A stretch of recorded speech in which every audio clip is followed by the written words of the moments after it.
Have you ever heard of the journalist who faked insanity just to expose the horrifying conditions inside a mental institution? Her name was Nellie Bly, and in 1887 she did something almost unimaginable.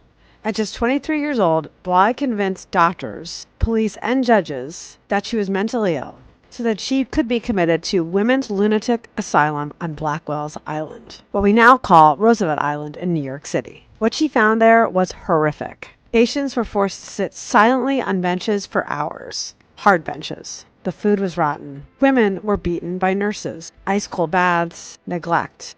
And perhaps most disturbing, she realized that many women inside the asylum weren't mentally ill at all. Some were immigrants who didn't speak English, some were just poor, and some simply had nowhere else to go. Bly wrote that once a woman was labeled as crazy, no one questioned it. That was just the system. And, as you probably know, in the 19th century, many women were often dismissed as hysterical by simply not conforming to society.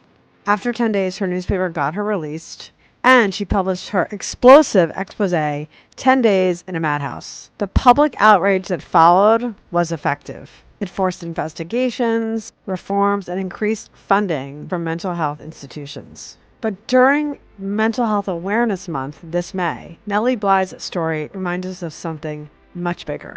For much of history, mental illness was treated with fear, shame, punishment, and isolation, instead of care and understanding.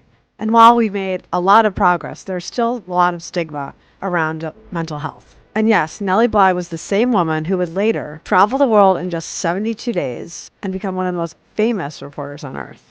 But before all that, she risked everything to expose how society treats some of the most vulnerable women.